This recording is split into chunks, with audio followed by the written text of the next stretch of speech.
I could have gone for the hour. Okay, welcome everybody to this live broadcast. We're broadcasting from beautiful Boulder, Colorado.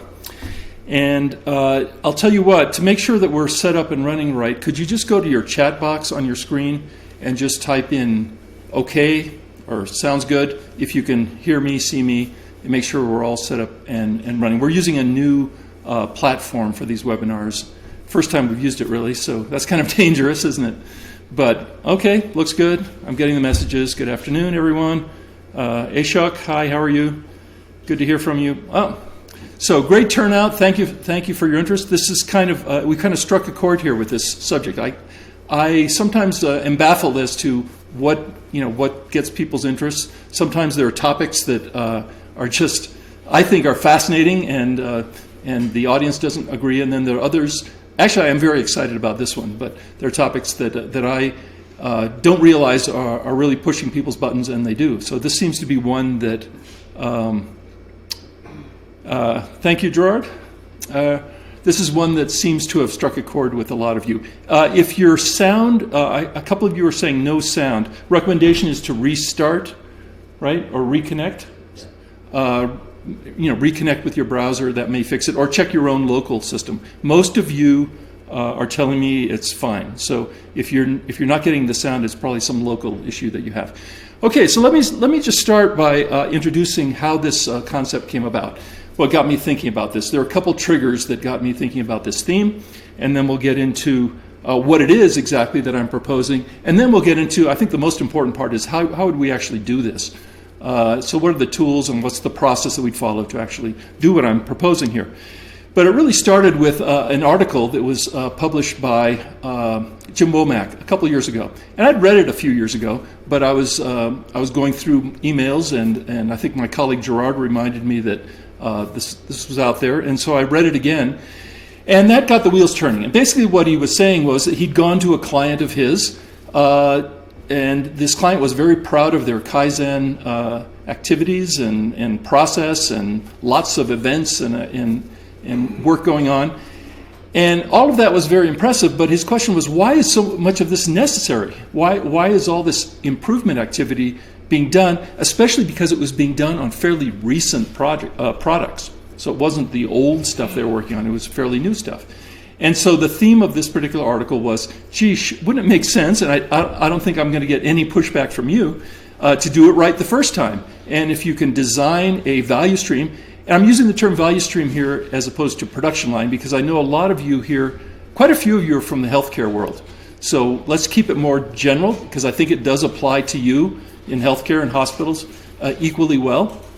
So I'll use the term value stream to talk about work that we're doing, right? Series of processes that are connected together to deliver an end service or an end product.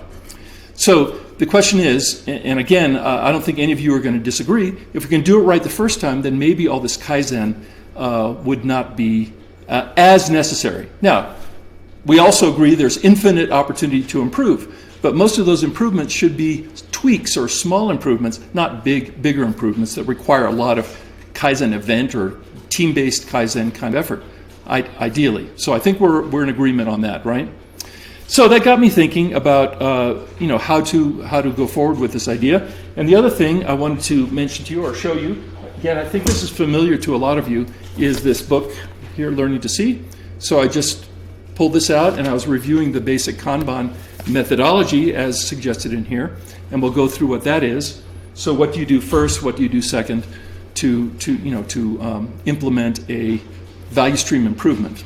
So we'll go through that. I don't want to use up all my stories immediately, but that got me thinking about a new approach to Kaizen. Basically, actually, it's probably not that new. As a matter of fact, I did publish this as an article on LinkedIn, and I was getting some responses from people saying, "Yeah, we agree, and we've been doing this for years." So I think what I've learned now that we have the internet available to us is any idea that we may have. You probably experienced this yourself. Any idea that you can think of, you just do a Google search on it, and there are like hundreds of other people that have already thought of that. And in fact, there are some websites and there's an organization, there's some companies all doing this already.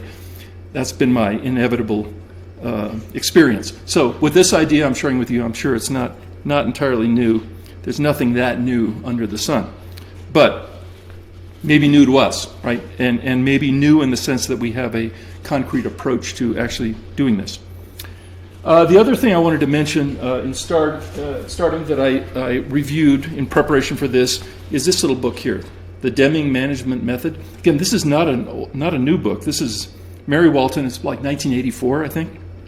So it's been around a while, but it was on my bookshelf. And I just wanted to refresh my memory about the origin of this idea of continuous improvement or Kaizen. And it really comes back to Deming. And Deming's one of our favorite sources.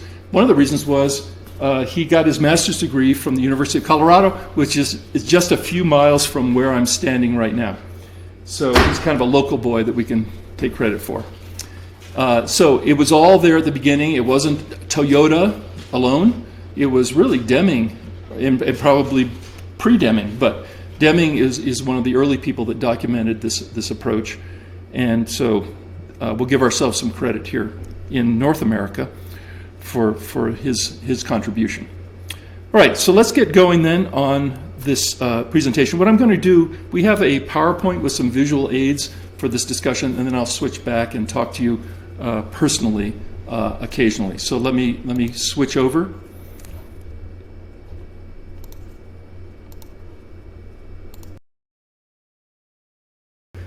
So new approach to Kaizen. Well, new to us, let's say, as I just said, probably not new to some of you, and I'm sure people have thought of this before. But let's go through and talk about what we had in mind.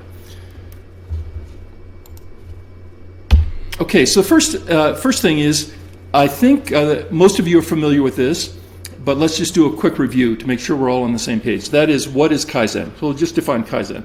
So it's a Japanese word, right?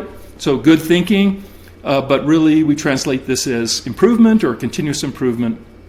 And basically the philosophy of Kaizen is that unless you're working on improving a process, it's probably not stable, it's probably getting worse. We're probably degrading.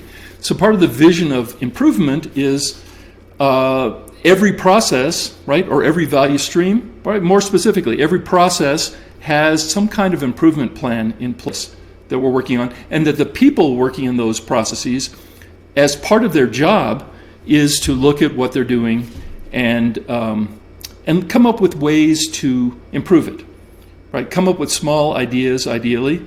I say ideally small because if there are too many big ideas, you're never going to be able to implement them. And there shouldn't be actually the need for too many big ideas. But small ideas, small tweaks, and just to give you a benchmark on that kind of activity, Toyota Material Handling, place that we're very familiar with, gets about 1.5 suggestions per person per month. So they have 1,200 workers, I think, 1,200 direct people, so 1,200 times 1.5, 1,000, what is that, 1,800 suggestions, and that's every month. Now, there's no way you could deal with that if these are big ideas, but these are small improvements to their area, improving their material placement or moving things a little bit closer, those kind of ideas. And those are implemented mostly by the people that suggest them or with the help of their team leader. So they actually are able to implement a lot of these. So that's what we're talking about primarily when we talk about Kaizen or individual Kaizen. And that's all well and good. So we're not dissing that approach whatsoever. But the question we want to be answering in this webinar is, if we have too many larger Kaizen events going on, Kaizen events that require a team and a budget and 3 or 4 or 5 days of effort, and we have the need, the perceived need for a lot of this, then the question is, what's going on? Why is so much of this necessary? And if that is happening, then a legitimate question we might ask is, can Kaizen or can continuous improvement actually be a form of waste? In other words, ask ourselves the question, if we didn't have to do this Kaizen, wouldn't it be better? Wouldn't it be better if we didn't have to do this? And the answer obviously is yes, it would be better if we didn't have to do it. So again, we're kind of between a rock and a hard place, because if you do have the need to improve your process, then of course you have to do it, but it would be better if you had designed it or done it right to begin with. So again, I don't think there's any controversy with that statement, right? We're all probably in agreement with that. Now, here's what Womack had to say about this issue of Kaizen or rework. This is a quote from this article. I'll refer you to the article as well. You can search for Jim Womack, Kaizen or rework, down here, and you'll find it in about a few nanoseconds on the internet with Google. So, is an organization's skill in after-the-fact Kaizen, that's talent for process rework. So here he's calling this process rework, actually reducing the pressure for the hard conversations about lean process development that ought to be taking place during product development instead. Or in other words, at the design stage of a value stream. Okay, this is where these decisions and leaning out of the process need to be happening, so that when it's actually physically implemented, relatively little so-called Kaizen should be required at a bigger scale.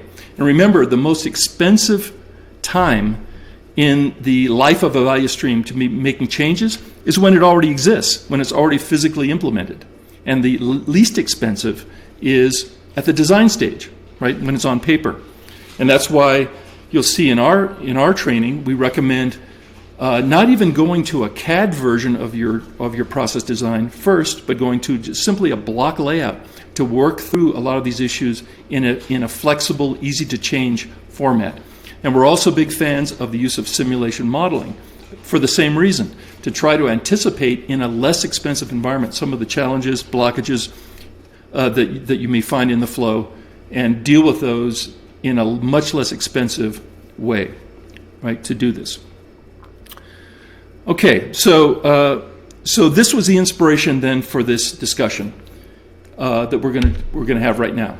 And the theme, or our motto here, is begin with the end in mind. Again, Stephen Covey. So 7 habits of highly effective people. That's one of the 7 habits, right? Begin with the end in mind. So if we're talking about designing a value stream, we want to start with the ideal, right, or the mature value stream leaned out before we actually implement it. Now, going back to Learning to See, the book Learning to See, let's take a look at what is taught in that book and what, frankly, we've been doing for years, and frankly is not a bad idea, right? It's not that this is a bad idea, but this is how Kaizen is typically implemented. So here it is.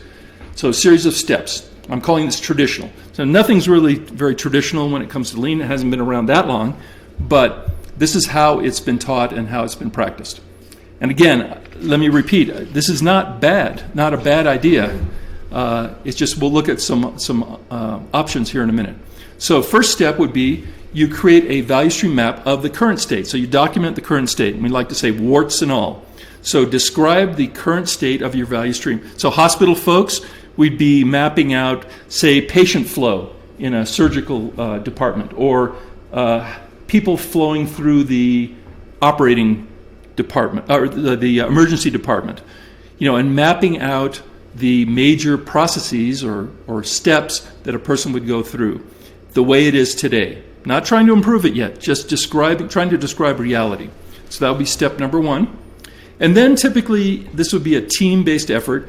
You would gather the team around the current state value stream map. Maybe that's up on a wall, with Post-it notes and brown butcher paper.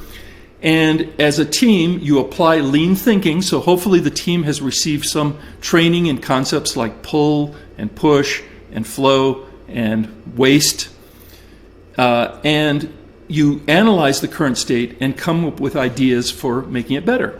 Right? So you're looking for those yellow triangles where inventory is accumulating in a factory, for example, or in a hospital where there's a lot of waiting going on. So you look at the emergency department and you see a big yellow triangle. The inventory in the emergency department is the person, right? The patient coming in, and you see there's like an accumulation in a certain area. And then as a team come up with ideas.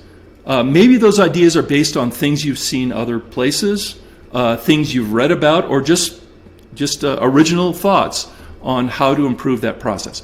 And you capture those improvement ideas with what's called a Kaizen burst symbol. So it's like a little explosion symbol, and you write a little short description in there, and you put it right on the current state value stream map. And then that creates the foundation or the baseline for an improvement plan. So now you have a bunch of ideas, but you have to make them happen. So you probably can't do them all at once. Some of these ideas are going to be easy. So we call those just do it's, or quick and easy Kaizen ideas, where you don't need a big budget and you don't need a schedule, and you simply assign those items to the person to get it done. But some of the ideas are going to be bigger, and so those ideas you'll need to schedule. You may need a budget. You need people assigned to the team, and you conduct what's called a Kaizen event. Now, the Kaizen events are great from the point of view that it's focused activity. Right? The people on those teams ideally are doing this full time during the time of their involvement with the Kaizen event. They're relieved from their duties on their regular job, and when you get people focused like that, you can get a lot done in a short period of time, which is sometimes amazing, right? What can happen?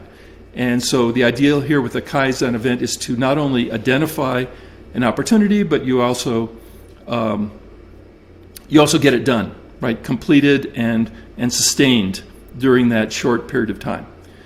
And then you can take all your Kaizen ideas, step number 3 here on this slide, and create the future state. So if we did all these things, so this is kind of a theoretical future state. If we did all these things, what would our value stream look like?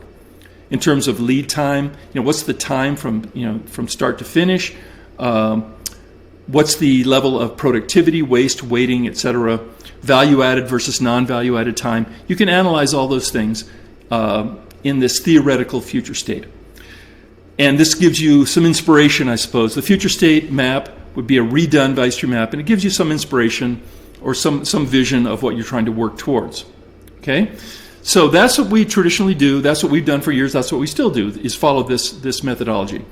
And I'll have to say, I can't remember any Kaizen event type of activity that I've worked on where we said it failed.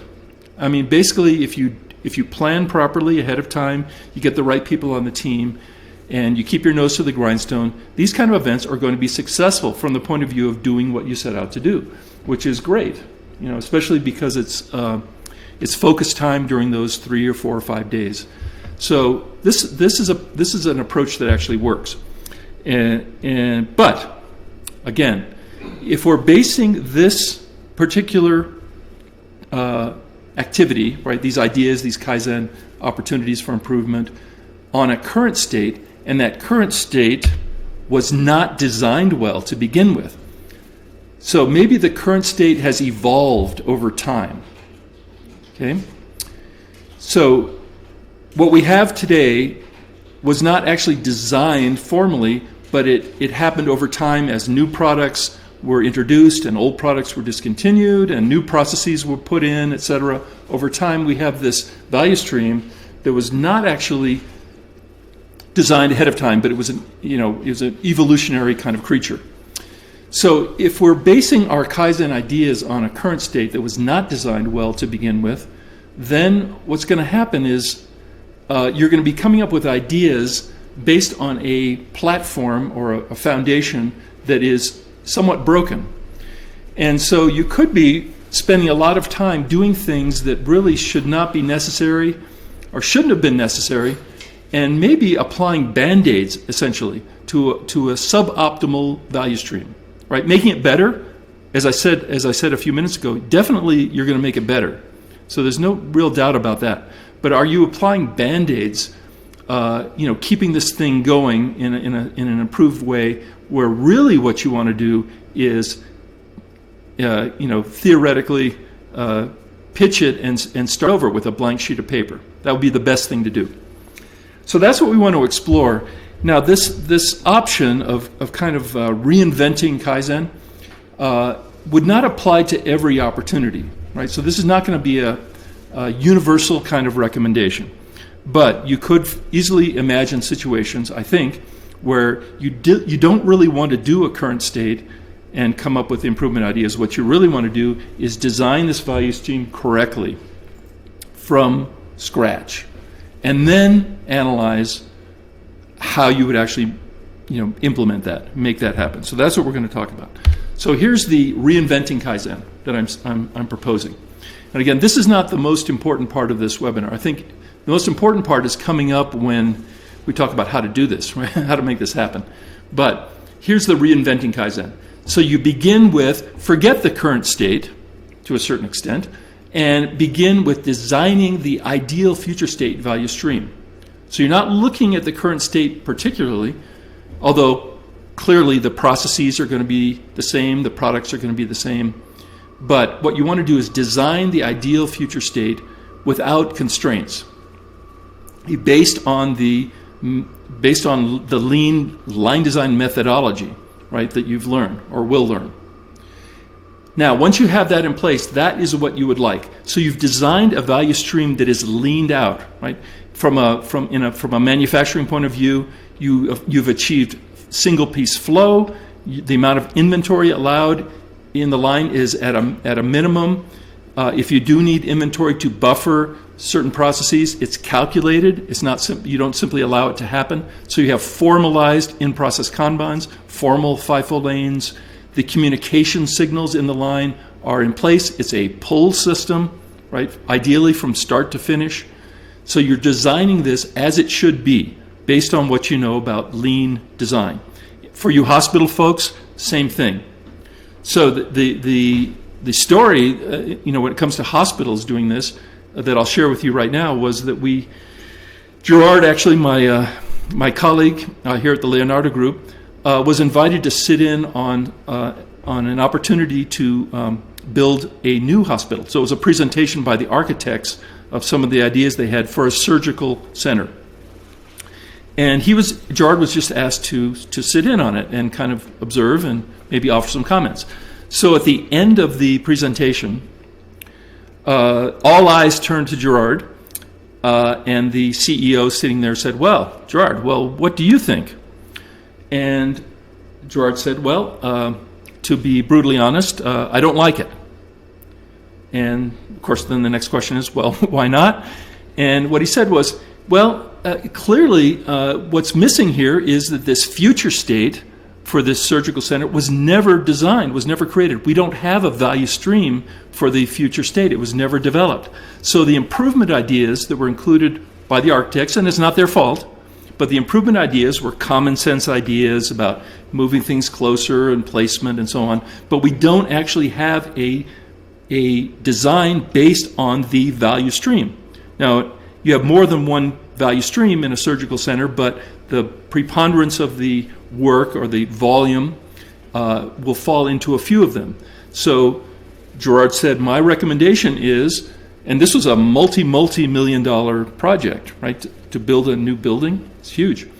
But recommendation is, the timing is right because the building hasn't been built yet. We're still talking about ideas.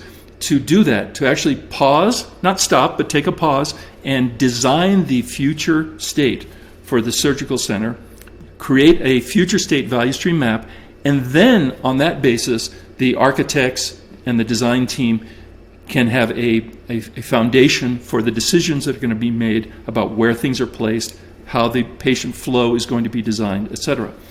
And so the team there agreed, and this was done. So it wasn't a huge delay, but time out, we need to create the ideal future state value stream map, and they did, and then they did, and it was a successful project, right? Everyone was much happier than they might have been, right, if they hadn't done this. So again, for hospital opportunities, it's really the same thing. The philosophy is the same. Now, the methodology may be a little bit different. There's a lot more variability in hospital value streams. In many cases, not always, but in many cases, your product is a human being. And so the human beings have a variety of variable conditions. And also there are a lot of procedures, right? Different procedures with different times required. So you can it's not hard to draw an analogy between hospital value streams and manufacturing value streams. It's not that hard, but you do have this issue of, I think, a bit more variability in that environment than you would find in a factory, right, when you're talking about products. But it's not insurmountable. You can do this and apply basically the same methodology. So when I get to step number 2 in this analysis here, we're going to analyze the gaps between your ideal future state and the actual current state. So you do need to know how things are done today. You do need an actual current state value stream map. This would be done as a second step, not as the first step. And then from there, identify improvement opportunities and a plan. So how do we get from where we are today to this future state? So the difference between these two approaches is not so much in the execution. You still need to have a Kaizen or improvement plan, but it's in the order. You start with the ideal, and then you understand where you are today, and then you come up with a way of moving forward. So again, I don't think this is too controversial, this notion. But now let's get into how we would actually do this, right? So back to Jim Womack. Kaizen is an important activity at Toyota and involves all employees, but new processes launched at Toyota are usually extraordinarily lean to begin with. And post-launch Kaizen is a small part of Toyota's competitive advantage. So that's what we want to achieve, right? Something like this. We want to be able to go forward based on an ideal design and then make that happen, right? And reduce the need for a lot of process rework, as Jim Womack calls it. That's what we want to do. So now here's a good question for you. I'm going to stop sharing for a minute and come back to the camera. If I can.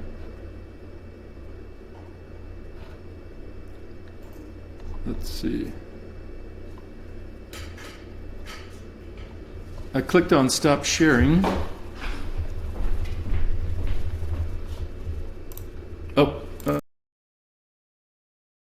Thank you. Okay, so here's a little background for you in terms of making this happen. Let's assume at this point in the webinar we're all in agreement that at least for some opportunities this makes sense. But let's design the perfect value stream. Let's do the future state first. Then let's compare that to what we have, and let's figure out how we go forward to achieve that ideal future state, as opposed to achieving improvements on potentially a broken current state. Right? Let's assume we're in agreement on that, because I think that makes sense. I don't think there's too much controversy there, but let's talk about how to do this. How do you actually design the future state? So a little bit of background. We are a lean consulting company. There are a lot of these out there, and we've decided, because this is within our wheelhouse, our area of expertise, to really focus on two areas in manufacturing and in hospitals, and those two areas are line design, we're calling line design or workflow design. I'm using this word design with a capital D, and material flow, okay, or material management. Those are our two areas of, say, expertise. So we spent years, lots of years, just working on those two areas and coming up with a methodology, or a roadmap, we call it. So you'll have an opportunity here in just a few minutes to download a presentation called Designing the Ultimate Value Stream, or the Perfect Value Stream. Forget the title. But you'll have a chance to do that. There'll be a little message over on the right side of your screen. But I just wanted to share with you, this is an area that we've been involved in for a long time. So when we talk about designing at the design stage, the perfect future state value stream, I want to emphasize, there is a process that you need to follow. So it's not the same as just gathering around a value stream map and coming up with good ideas. There is a methodology. Okay, there's some science to this that you need to follow. If you don't, then your results will be variable, let's say. And if you do follow this methodology, then your results are a little more guaranteed. Nothing's guaranteed, but they're going to be more predictable if you follow the steps, right? Follow the process. So let's go back to the PowerPoint here, and I'll just share with you what we have in mind. There are two areas that we want to talk about in terms of designing the perfect value stream. Probably, I don't know if you can read this or not. The type is a little bit small here, but what you can do is download this file, and you should see this shortly or momentarily on the right side of your screen. You can download this file. So I'll just walk you through, though, the steps at a high level that we would go through to create a line design. Now, when we say line design, what we mean is workflow. So we're looking at the work. okay, the work content, and all the issues related to getting that work or getting that product, if you will, to flow. So the steps there are 12 steps here, and each one of these boxes has a detailed sub-roadmap. So there's a lot more detail than you see here, but this is the very top level. And just in summary, what we need to do is we need to have a plan. That's 1.1. So we have who, what, when, where, how are we going to do this.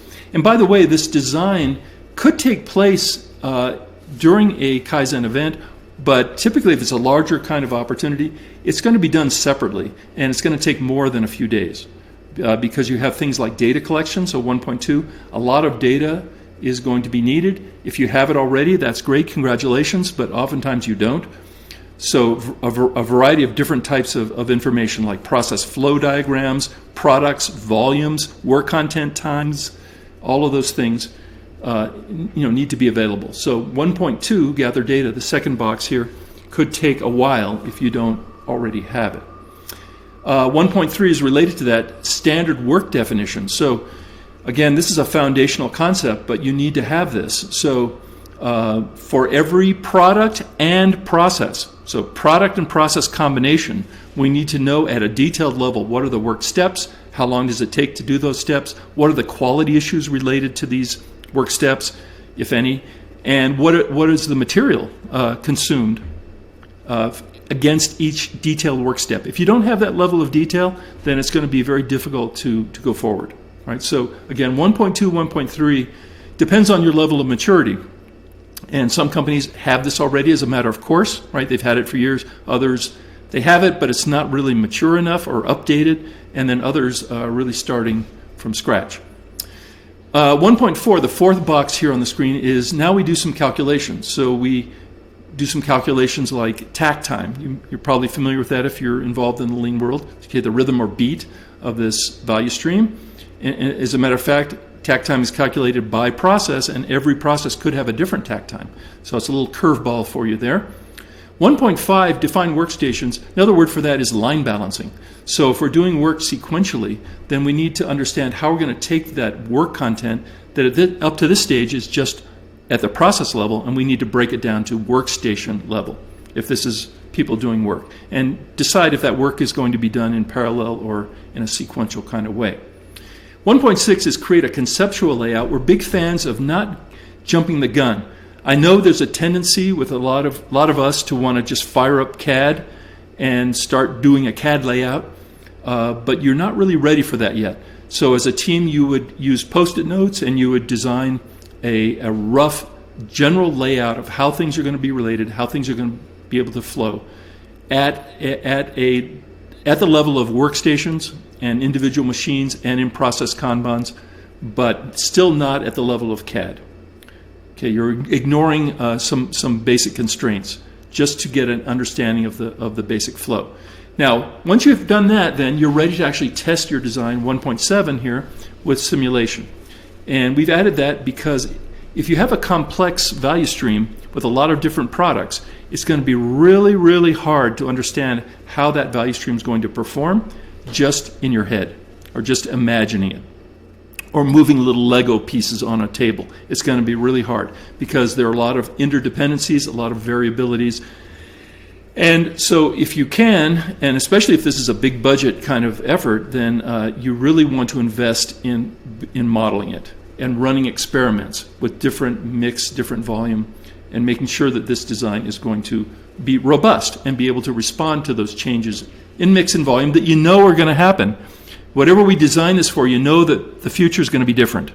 So simulation is a great way to be able to do some testing in a low-cost environment and very quickly. Right? So big fans of that. And then we have the CAD layout, because you do need that eventually, 1.8.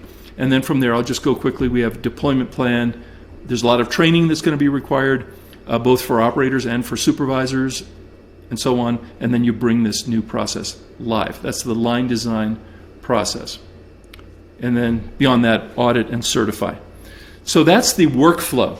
Now, this workflow is not going to work if we don't have the two wings of the bird, right? So we have process design, that's the one I just covered, and then we have material management. So the best designed workflow is not going to be very useful if you can't get the materials that are needed. So we have another roadmap, or the roadmap kind of guys, having to do with the design of material flow or material management. So MM is the term we use.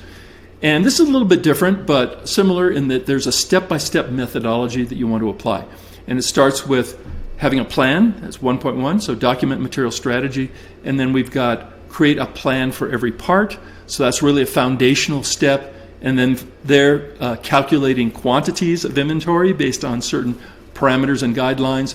We need to have a formal containerization plan, critically important, both for you and for your outside suppliers. We need to establish a conveyance strategy that may be changing. For example, you may be evolving from a fork truck-oriented environment to a tugger environment. That could very well happen. We want to formally design delivery routes, and this is one of the golden keys, I think, to a good material delivery system, is the design of the delivery routes. And those, by design, we mean formally laid out physically, but also the frequency of those delivery routes. The concept here is that of the water strider. You probably heard that term before. So move quickly and carry light loads is kind of the slogan that we apply here. And the delivery route helps you do that. Implement visual material systems, so visual management tools need to be a part of this. Again, training is critically important, and so on. Also, 1.12 is assess inventory record accuracy. We can't lose track of that, because whether you have a very lean material delivery system or not, probably you're still using MRP. Maybe the MRP is for outside supplier communication or low volume parts or custom items, but you still have one. And if you're using MRP, computer-based material management system, then inventory record accuracy is essential, because if it's not accurate, then everything else falls apart. Right? Garbage in, garbage out. So we do have a formal process that we're going to follow when we talk about designing a material flow system or a workflow system. Okay. Now, question: how do we know if the value stream wasn't designed correctly? So we talked about what if our current state value stream is broken? Well, one of the warning signs would be that you seem to need a lot of Kaizen, right? Got a lot of issues, in other words, with functioning of that line. That may be a sign that your value stream is broken in some way or another, and that this approach that we're talking about here might be a good idea. Now, one of the tools that we're going to use that I mentioned when we talked about collecting data is called a flow chart, right, or process flow diagram. And let me show you something here that I found was interesting. I just thought of this yesterday, and so I just put it in here just to show you something about the difference in the philosophy here. So if you follow the value stream mapping methodology, you know that there are a lot of different symbols that people use, right, or that have been created for value stream mapping. And those are great. They describe, without a lot of words, describe how things are working. And so here's one of the most common ones. You have a process box with process A and process box with process B, and in between the two you have this yellow triangle. And the I stands for inventory. And then maybe a little note underneath it in a process box saying 3 days. So on average, we have 3 days of inventory between these two processes. So that's pretty cool, right? Pretty good thing to know. And if you're documenting the current state, and that's there, you really want to see that. But what if we're taking this approach of designing the ultimate value stream? Well, the tool we're using in mixed model line design is not a value stream map per se, although there are similarities. We're using something called a process flow diagram. And the process flow diagram, surprise, surprise, the process boxes are identical in terms of their level of detail, or they should be identical. So what's in that process box A and process box B is the same as in a value stream map. But you'll notice that yellow triangle went away. Not needed. So students will often challenge us on that and saying, hey, this is not as good as a value stream map because it doesn't have as much information, right? I don't have that yellow triangle that I would have if I were using the value stream mapping method. But the point here is that we're designing the ultimate, right, or the future state value stream where that triangle is not going to be there anymore. So if it's not going to be there, why do I need to spend the time and effort, and it's actually somewhat misleading, to put it into my process flow diagram?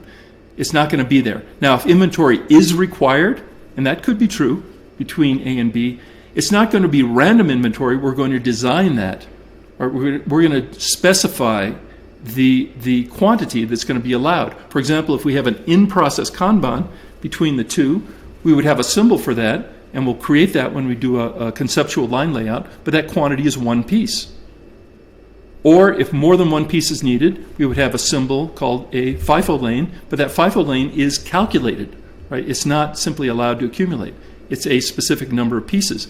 And what happens when you fill that IPK or fill that FIFO lane is that process A would have to stop, right? Stop working. You can't just keep putting inventory into this space between A and B, right? It's a stop signal. So that would be the difference. But from designing the future state, we don't need that yellow triangle because basically many of those yellow triangles will simply go away, right? Not be there. Okay. So how do we actually do this then? Let's assume, again, that we followed the mixed model line design and the mixed model material management methodologies. We've designed the perfect future state, but nothing's happened yet, right? We still haven't implemented it. So we have a couple options. One option, option one, would be to launch or plan for a new implementation project. That means we're going to do it all in one swell FOOP, as we like to say. We're going to do it we're going to close down maybe over a summer shutdown, and we're going to make all of the changes that we proposed from the current state to this ideal future state at once. We're going to do it all at the same time. And that would be, there are pros and cons. So a pro is that, yes, you get it all done at the same time. You don't have to wait. You don't have to, you can start taking advantage of this new value stream immediately. But it does have the challenge that you're impacting current production. You have to do it during a time where you can actually shut down. And if this is a big project, you really have to be able to do this fairly quickly, because otherwise you have no line, right? You're out of work. So, but this is pretty common. One of our clients actually designed the perfect future state. It was very different from their current state, and then they put it up in an old warehouse that wasn't being used. They actually built it as a pilot, and they debugged it, and they got it running in parallel with their legacy line, with the existing line. And then when it came time to make the change, they were able to just do a move. It was pretty fast. They were able to do it in just a few days. So, but in any case, there are pros and cons, but this is an option. Option two, though, back to our Kaizen philosophy, is if we have a list of changes between the current state and our ideal future state, then we can apply the kind of the standard Kaizen approach, which is let's take the changes we want to make and prioritize them and schedule them. So we do them in a series of changes over some reasonable period of time. And our recommendation here, we're saying here, is if you're going to do that, then you want to be a little careful and start at the end is our general recommendation, at the end of the line. So maybe the final process is packing or shipping or testing down at the end. You want to start at the end and then work your way upstream in the value stream. And the reason for that is probably the processes that you're putting in place, or hopefully the processes you're putting in place are better and more efficient and faster. And so think of those processes as a racehorse. And the old unimproved processes are like a donkey. And you don't want to put the racehorse wants to run, right? So you don't want to put the racehorse behind the donkey. The donkey's going to be the Herbie, right? The bottleneck. So what you want to do is, if you start at the end of the line and work your way upstream, that racehorse is always going to be in front. Now that doesn't mean you're overproducing. It just means that you're not restricting that racehorse by having the donkey further downstream. So that's a recommendation there. So the advantage then, just to recap a little bit, is yes, it's still a Kaizen-like, meaning you're breaking it into events or breaking it into chunks to get implemented in pieces over some period of time. But the advantage is what you're implementing is not based on a broken current state. It's based on an ideal future state. So that's a big difference, or could be a big difference. Okay? So that is it. So now the question is, since I think I've beaten you over the head with methodology, we need to have a way of doing this. And there is an opportunity I wanted to share with you, and that is over the past 5 years or so, we've had a chance to be teaching this kind of information, line design and material management, in a great venue. I mean, the best venue that we could imagine, and that is Toyota Material Handling in Columbus, Indiana. The reason it's so ideal is that it's a very lean environment, but it's building fork trucks at this plant, and so the volume is not like an automotive plant. Most automotive plants are highly automated. It's kind of hard to see what's going on, and it's kind of like beyond anything that we could do ourselves in our companies. But at Toyota Material Handling, it's mostly labor-based. The volume is much slower, takt time of, say, 4 minutes instead of 60 seconds. And so you can actually see how things are going. And it's just a great place to demonstrate the things that we're talking about in action, because this is how they do it. This is how the big boys do it. People sometimes ask me, hey, you guys are not Toyota employees, so are you teaching mixed model line design or material management the way Toyota does it? And my honest answer is, I don't know for sure, because they haven't brought us into their inner sanctum and shared all the details of how they run their company. I don't know that they do that with anyone. But I will say this, they have enough confidence in our methodology, that we teach our students, that not only are they willing to host us in their factory and have for the last 5 years, but we've also been invited to join them, partner with them on projects, working with their clients. So I suspect, I can't guarantee this, but I suspect that what we're teaching here is pretty darn similar, right, if not identical, to how the big boys do it. So with that said, here's an opportunity for you all. I just want to mention 30% off.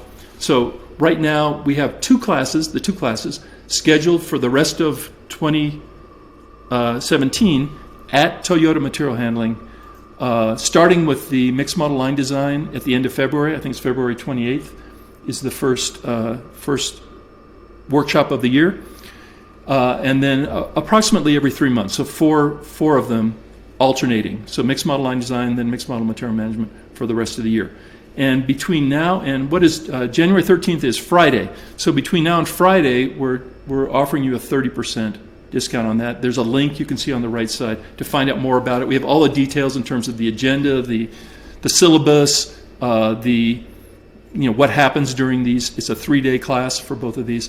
So this, in my opinion, I'm a little bit biased here, but this is really a lifetime opportunity to not only learn this stuff. If you're a lean professional, you need to know it, but also to have the experience of being in a real world-class facility. This factory was voted Assembly Factory of the Year, I think in 2012. So it's just a great learning experience to see, if nothing else, right? But you're learning this methodology to get to that ideal future value stream that we've been talking about in this webinar. Okay, so I think that's what I have. So you should be able to click and read a lot more about it on the right side. But we do have some questions, so let me see if I can find any. Ian, are there any questions that you can point out to me? Dennis wanted to know why you would start at the end instead of at the third. Instead of at where the problem is. Well, if you so the question is, why should we start at the end? Well, if there's no change, right? If you're implementing, I think I said this already, but if there's no change in the process, then there'd be nothing to do. But if you work your way from the end upstream, the question is, why don't you just go to the biggest problem, right? I guess that's what you're saying, Dennis. Go to the biggest issue and fix that first, right? You'd have to look at that. I mean, I'm not going to diss that idea completely, but generally speaking, as long as you're going to get all of this done in a relatively short period of time, it's not going to be all in one project, but as long as you get this all done, you're going to be better off starting at the end for the reason I said, that if you're making changes in the middle of a process, you could have a really well-performing process in the middle of your value stream and still not see any improvement at the end. And then another question, will this workshop benefit hospital supply chain and materials? Okay, good. I hope I'm not neglecting the hospital folks, but the methodologies that we're teaching in the mixed model material class, apply very well to supplies management. In fact, it's not unusual that we have hospital folks in that class, at the Toyota class. Understanding you're in a factory, but what's the difference really, right? You've got a user of the supplies or the materials. You want to do that efficiently. You don't want to run out. You don't want to have too much, right? And so this approach to it, which is really brilliant, would apply very well to hospitals. I think we had a comment from Gerard too. The live MMM is perfect, capital letters for hospital folks. So again, I recall the last one we did at Toyota, we had 2 or 3, maybe 4 people from hospitals in there as well. I mean, just to learn the method. Of course, every factory is different, and hospitals versus factories are different. So you have to take what you've learned and then be smart about it, right? And apply what you've learned in a rational, smart way. But what we've seen, and we have quite a lot of experience working with supplies in hospitals, is that it's a pretty good fit. Sometimes a challenge. One of the biggest challenges that hospitals have is that materials or supplies are often a second thought, right? That wasn't really designed for the way we like to see it initially. So storage space is often a big issue, apart from the methodology, just physical storage space, because it wasn't thought through correctly to begin with. Which Toyota factory, Peter is asking? It's in Columbus, Indiana. Kentucky or Georgetown, Kentucky is the Camry factory. I've been there as well. That's pretty impressive, but it's not as good a learning environment, as I said, as Columbus. Columbus is about 90 minutes west of Cincinnati, over there. Okay, Dennis, let's see if I can get this. David, you're talking about decoupling process with pull principle or internal supermarket. This is not represented as a triangle. Oh, okay. Must have been a individual comment. So I'm just reviewing the list here, seeing if we... another comment, reminder from Gerard. When we had hospital folks in the Toyota class, the material class, and we could do this for either of those workshops. What we did was, because there are differences, we had a separate kind of like consulting session with those folks. What we did was, on one of those 3 days, we had basically we met after the class and we had dinner together, and we had a separate kind of private discussion on those issues. What are the differences, in other words, between what they saw at Toyota and what's reasonable or appropriate for a hospital environment? Kent says, do you have restrictions on the types of people who can attend these workshops? To be blunt, do they have to be current end user employees only? Current end user employees only. I'm not sure about that. I think probably if you're a complete novice to Lean, you might have a little bit of a struggle, because we're not going through Lean basics. Most of the people at these workshops tend to have at least some experience in Lean already. Meaning they're Lean specialists in their company or in their department. They've been working with it for a while. If you had no background whatsoever, I would say maybe especially in the line design class, then you might have more of a challenge. I wouldn't discourage you from attending, but you might have more of a challenge than if you had a little background. So it's not intended to be a 100% beginner class. Let's see what else I see here. Comment on the role of facilitator in a new Kaizen. Facilitator. So I think what we're talking about here are the various roles that you'd have in a Kaizen event. But if we're talking about line design, redesigning a value stream, then the owner of that needs to be someone at a fairly high level in the company who's leading that. It's very different from picking a small area, a small opportunity for improvement and having a team leader. If we're talking about the entire value stream and designing the future state, then probably you need to have someone very senior, in that role as the Kaizen leader. And usually that's what would happen. So senior manager or even VP level to be involved, because you'd be talking about not just making a change, but you're talking about capital acquisition probably. You're talking about budgets and resources that you're consuming and potential impact on production as well. So it have to be a high level. I hope that helped. Do you believe this technique, this is from Cohen, do you believe this technique can be used on administrative processes as well? Good question. Yeah, absolutely. Absolutely. Well, I'll give you a case history. We had a great success with a project I worked on with an accounting department.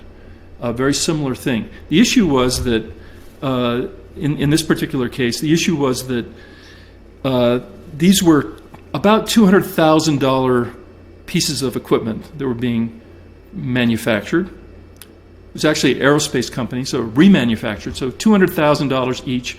And it was taking them about 5 days to simply get the invoice into the mail, right, or sent by email. It was taking them 5 days to process an invoice. So that's $200,000, right, delayed by 5 days. That adds up to serious dollars. And so we did basically this approach. We designed the future state as a team. So how could we do this, or how would we like this to work? And we discovered that what was causing the delay wasn't that there was so much work to do, it was all the handoffs. And so we were able to redesign the perfect future state where the handoffs that used to take days, between departments were reduced to almost nothing by having these different departments work physically together. Not all day, but for a part of the day to do the invoice processing work. So what used to take 5 days dropped routinely down to, say, half a day on average. So that was pretty successful. So absolutely, why not? Work is work is work. So administrative processes are candidates just like anything else. The products may be different. Maybe it's information that's flowing through the administrative process, but the concept would be the same. Okay, let's see. Let's take one more. And we'll try to get back to some of your questions here offline. But one more from Shelley. Aren't you assuming that the processes and general flow will be the same for both current and future value streams? If there are different processes, that you are completely rebuilding the value stream, not just reworking it. If there are different processes, then you are completely rebuilding the value stream, not just reworking it. I think we are assuming that the products are going to be the same. Right? What else would we be doing? And we're assuming that the processes are going to be the same, although in the ideal state there may be process changes, right, that could be made, right, that we want to identify, right? That's an improvement opportunity. For example, automation or new equipment could be significantly more efficient or more precise. Yeah, the introduction of technology, basically. This would be a good chance to implement it. But I don't think that invalidates what we're talking about here. I mean, it's all part of the process, right? So if you have the opportunity to introduce, and technologies is a huge thing, right? It's impacting a lot of how work is being done, and it'll continue doing that in the future. You're having a huge impact. So rebuilding the value stream or reworking it, I'm not sure what the difference is, right? We're still making changes. And some of those changes are going to be bigger and slower. I don't know where you draw the line, right, and say this is now rebuilding versus reworking. I don't know that it matters. But yeah, there's going to be a lot of similarity for sure. The only exception I would say is if you have a totally new product, right, you've never done it before, then obviously you don't have a current state. You don't have a current state value stream map. And you'd be starting with the future state, kind of by default. Okay, I think we're going to call it. It's noon. I enjoyed it. Thank you for sticking with us. We'll try to get back to some of your questions. I know there were quite a lot of them, but really appreciate your involvement. Remember, you got just a couple days to take advantage of this discount, and both Gerard and I are planning to be at these events as well. So we hope that you can spring it and make it there, right? Make it there to join us. So thanks again, and we hope to do this again soon. Really enjoyed it. Bye now.